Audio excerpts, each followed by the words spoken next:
আজি আমাৰ SSP গোৱালপাৰা ছাৰৰ নেতৃত্বত আমি গোপন সূত্ৰ এটা খবৰ পাইছিলোঁ। আমি সেই মৰ্মে ছাৰৰ নিৰ্দেশ অনুসৰি আমি এটা টীম বনালোঁ। আমাৰ DSP DSB আছে, মই CDSP আজ্ঞা, আমাৰ OC আছে, IBI আছে। আমি এটা টীম গঠন কৰি আমি এটা নাকা লগালোঁ ভেলটাৰঘাট এৰিয়াত। আৰু নাকা লগাওঁতে আমাৰ খবৰ আছিল এখন বাইকত নাম্বাৰ হোৱা খবৰ আছিল যে বাইক এখনত মানুহ দুজন আৰু থাকিব ল'ৰা, আৰু তেখেতৰ ওচৰত ছাছপেক্টেড ড্ৰাগছ আছে।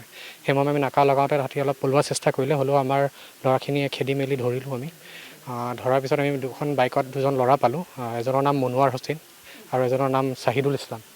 তেখেতক যেতিয়া আমি চাৰ্চ কৰিলোঁ বাইকত, তেখেতক আমি এখন বেগৰ ভিতৰত আমি 7টা চোপ কেছ পাইছোঁ, যিটো আমি তাৰপিছত টেষ্ট কৰি আমি হেৰ'ইন বুলি গম পাইছোঁ। প্ৰায় তাৰ ৱেইট আমি গ্ৰছ ৱেইট এৰাউণ্ড 271 গ্ৰাম আৰু নেট ৱেইট এৰাউণ্ড 86 গ্ৰাম। আৰু লগতে এখন আমি সেই বাইকখন উদ্ধাৰ চুইচ কৰিছোঁ আৰু লগত দুটা মোবাইল পাইছোঁ। আৰু যিহেতু চলি আছে বিভিন্ন জেগাত এনেকৈ হয়, আমি কিছুমান দিনৰ পৰা আমি খবৰখিনি পায়ে আছিলোঁ যে এইটো এৰিয়াত খুব তেনেকুৱা ধৰণৰ ডিলিংছখিনি হৈ থাকে। আমাৰ যিখিনি সূত্ৰ হিচাপে আমি তেনেকুৱা ধৰণৰ কাজ বিগত কিছুদিনৰ পৰা আমি চলাই আছিলোঁ, আৰু আজি আমি সফলতা পাইছোঁ। আশা কৰোঁ যে আমি আৰু যাতে তেনেকুৱা ধৰণৰ কাৰণ যিহেতু গোটেই নতুন চামটোৱে মানে ইয়াৰ ওপৰত এটা বেয়া প্ৰভাৱ পেলায়।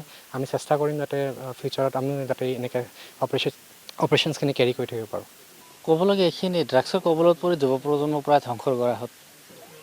বৰ্তমান এই ড্ৰাগছে যুৱ প্ৰজন্মক মাৰি পেলোৱা হৈছে।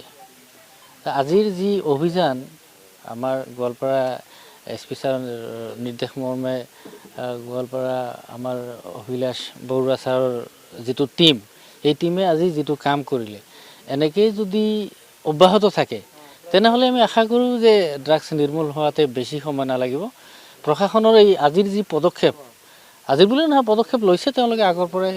এই আদৰণীয় পদক্ষেপ আমি শলাগ লৈছোঁ, আৰু এই সুযোগতে আমি প্ৰশাসনক এইখিনি অনুৰোধ জনাব বিচাৰিছোঁ, এই পদক্ষেপ জাৰি থাকক আৰু এনেকৈ সমাজৰ পৰা ড্ৰাগছ নোহোৱা হৈ যাওক, তাৰে কামনা কৰিছোঁ। আৰু আশা ৰাখিছোঁ জিলা পৰ্যায়ৰ SP ছাৰলৈ, তেওঁৰ নেতৃত্বত আমাৰ গোৱালপাৰা জিলা নহয় অসমতে ড্ৰাগছমুক্ত হ'ব বুলি আশা ৰাখিছোঁ।